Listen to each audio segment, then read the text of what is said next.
Just because you've received $200,000 from us doesn't entail any obligation on our part. My eldest son's wife admonished me, despite my footing the bill for their new house. Reflecting back 15 years to when my husband passed away, it was an immensely challenging period to raise children as a single mother. The bankruptcy of Lehman Brothers had triggered waves of recession, making job opportunities scarce, particularly for someone like me who could only manage part-time work at the time. Full-time employment felt like a distant dream. How he persevered through those hardships and pulled myself out of poverty, I managed to purchase a new apartment for my eldest son and his wife. However, instead of gratitude, my eldest son's wife continued to show disrespect. Frustrated and at my wits' end, I turned to my son, asking if he had anything to say while his mother was being treated so poorly. His indifferent response stung. "See what happens when you stop paying." That moment, something inside me snapped. "Well then, I will," I declared, cutting off all payments. And thus, I am Emma, currently 53 years old, a single mother who raised 2 boys on her own. I got married at 20, bore my eldest son Edward at 22, and 3 years later, welcomed my second son George into the world. Life was good with my loving and family-oriented husband, who worked for a small to medium-sized enterprise. Our modest lifestyle reflected our financial situation. We made do with the cheapest groceries, indulging in grilled meat only on payday. Tragedy struck when my husband died in a car accident, leaving us without his income. The savings we had set aside quickly dwindled, and I found myself working tirelessly to make ends meet. Despite my efforts, full-time employment eluded me, and part-time jobs paid meager wages. I refused to resort to work that exploited my sexuality, despite the potential for higher earnings. Desperate to improve our situation, I turned to the computer my late husband had purchased and explored ways to earn money online. Starting a blog titled Single Mom's Child Rearing Struggles, I subtly incorporated affiliate marketing, hoping to supplement our income. To my surprise, the blog gained traction rapidly, attracting attention from online articles and magazines, resulting in a steady stream of income deposited into my account every month. Requests for lectures started pouring in, and before I knew it, I had earned the title of Queen of Affiliate Marketing. Leaving behind my day and night part-time jobs, I made affiliate marketing my primary source of income, hosting lectures and seminars on the side. Suddenly, I found myself living a lifestyle so opulent that it seemed unbelievable compared to the days when I struggled to afford even a school backpack for George. However, as our financial situation improved, cracks began to appear in our family dynamic. Edward, basking in newfound extravagance, neglected his studies and ended up failing a year of high school. Refusing to repeat the grade, he dropped out altogether, immersing himself in the nightlife scene and falling in with a troublesome crowd. Looking back, I realized how foolish I was to get carried away by my newfound success, neglecting my role as a mother. Caught up in the whirlwind of lectures and accolades, I failed to be there for my sons during their crucial adolescent years. Instead, I showered Edward with money whenever he asked, oblivious to the harm it was causing. While Edward spiraled into trouble with the law, George, in stark contrast, remained steadfast in his studies, distancing himself from negativity and injustice. Their paths diverged drastically, straining their relationship. George, witnessing Edward's aimless existence, voiced his concerns, urging me to stop enabling him.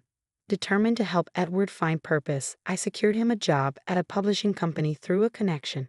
Yet despite my efforts, Edward's disregard for responsibilities led to his eventual dismissal, leaving me frustrated and disappointed, especially considering the publisher's support in turning my success stories into books.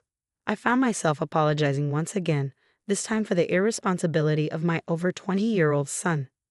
However, to my surprise, they offered their own apologies, admitting that our guidance had been lacking. It was a bitter experience for all involved, leaving no one feeling fulfilled. Feeling unfit to be used by others, I resolved to venture into something on my own.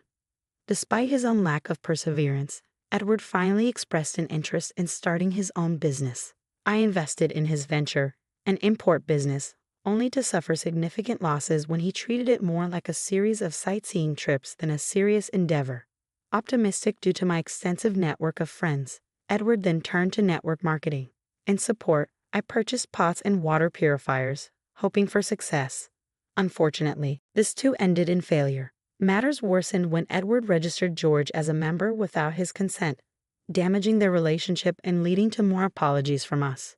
Despite these setbacks, Edward met a woman through his network marketing efforts and began discussing marriage and future plans. Hoping it would inspire responsibility, I supported him once more, buying a new condominium for their home.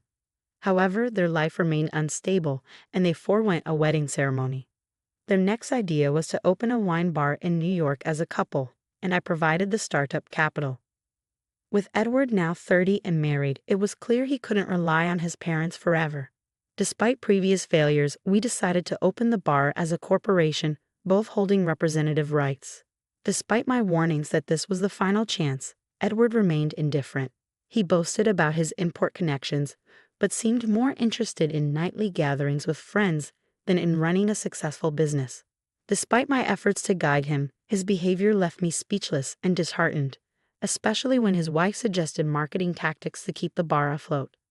As his mother, witnessing Edward's drunken antics, I couldn't help but feel a mix of disbelief and disappointment.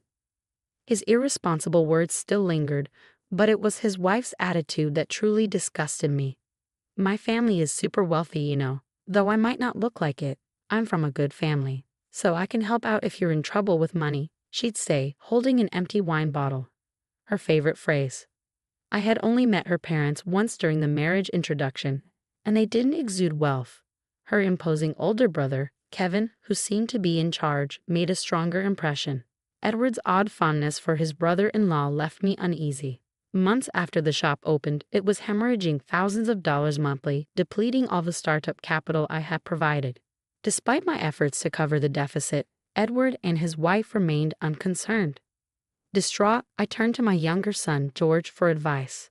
Though he had been avoiding Edward since the network business incident, he listened kindly and promised to investigate.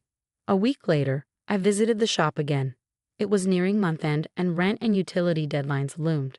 The shop should have been bustling, but it was empty except for Edward, his wife, and Kevin's group, all getting drunk. Approaching Edward, I calmly expressed my concerns. But before he could respond, his wife interjected, her speech dripping with entitlement. Her callousness was too much to bear. "You promised to work hard with Edward," I retorted, unable to stay silent. "What is this situation?" I couldn't understand why they spent every day getting drunk with Kevin's friends. Today, I decided to confront them about the situation. I didn't anticipate a satisfactory response from my clearly intoxicated daughter-in-law. Instead, it was my brother-in-law who spoke up. "What are you talking about? If you close the shop, it will only damage your own reputation.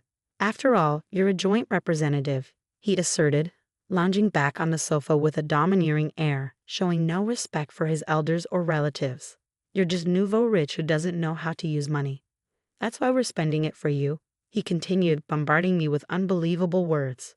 Overwhelmed by his audacity, I finally became emotional. An exchange of heated words ensued, and I couldn't hold back any longer. "I'm the one who provided the money to open this store and for your apartment. How can you say such terrible things?" I exclaimed, feeling the weight of my husband's absence keenly. Unable to tolerate the insults any longer, I turned to Edward, hoping for support. But he remained silent, even as his mother was being insulted in front of him. "Then try stopping the payments," he retorted callously, his words cutting deep. Something inside me snapped. "I'd be happy to do just that," I declared, leaving the shop with those words ringing in the air. As I exited, I heard her shouting after me, as if to ensure I heard her challenge. Days passed, and at the turn of the month they summoned me to the store. It seemed they were feeling the pressure from all sides due to the missed payments. Reassuringly, George agreed to accompany me. Arriving at the shop, I found Edward, his wife, and Kevin waiting. Kevin, ever the provocateur, remarked sarcastically about George's presence, insinuating he was my bodyguard.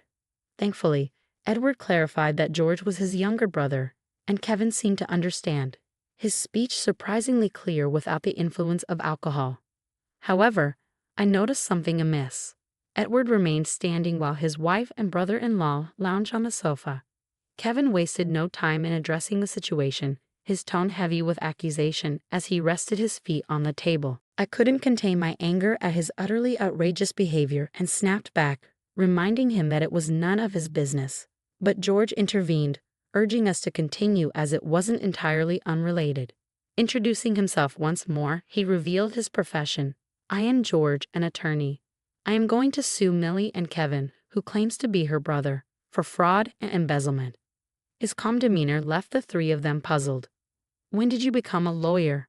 Edward asked incredulously, as George had still been a high school student during the network business incident that caused a rift between the brothers. Since then, Edward and George hadn't communicated much, leaving Edward in the dark about George's endeavors. Undeterred, George proceeded to lay out the facts. Firstly, Millie, you and Edward are living together in the apartment purchased by our mother, and you're working together in a store financed by her. However, since you haven't submitted a marriage certificate yet, your arrangement is considered a de facto marriage. Ignoring Edward's question, George pressed on. Interrupting, Edward turned to Millie in surprise, questioning whether they had indeed not submitted their marriage certificate. Flustered, Millie settled back onto the sofa, struggling to find her words. Realizing that George had likely uncovered this information beforehand, he smoothly continued. In addition to that, Millie, you have been in an intimate relationship with Kevin for a long time and have been cohabiting with him right before you started living with my brother. Edward's expression shifted from surprise to annoyance. Wait, is it true, bro? He demanded, finally grasping the gravity of the situation. I couldn't help but glare at him as George laid out the damning evidence. And aren't you staying at Kevin's house several times a week even now? This means you are in a state of de facto marriage with him as well. You have deceived Emma and Edward and used them for your money-making. This can be interpreted as a fraud charge, George asserted. My eldest son's wife was thrown into disarray by George's words. She turned to Kevin, sitting next to her, seeking clarification. Wait a minute. What does this mean, Kevin? Didn't you say that it wouldn't be a crime as long as we were just deceiving Edward? Millie admitted, out of sorts with George's accusations, revealing that she had deceived Edward at Kevin's instruction. Her admission left me astounded by her simple-mindedness. George continued to press the issue. Kevin and Millie, both of you faked a relationship with the intention of earning money. Emma would not have bought an apartment if she knew the truth. So you owe her monetary damages, George stated firmly, leaving no room for doubt. Kevin, finally grasping the severity of the situation, radically changed his attitude and began to apologize, even prostrating himself in contrition. But George wasn't finished. Aren't you reselling the expensive wine you bought in this store on your personal website? That's embezzlement, and it's pretty severe, George pointed out, impressing me with his thorough examination of the store's accounts. As Kevin's past offenses came to light, Millie interjected, revealing that they were both currently on probation. George explained that probation sentences are cumulative, meaning previous offenses would add to the current one. Millie realized the gravity of their situation, understanding that they might not be free for more than 20 years.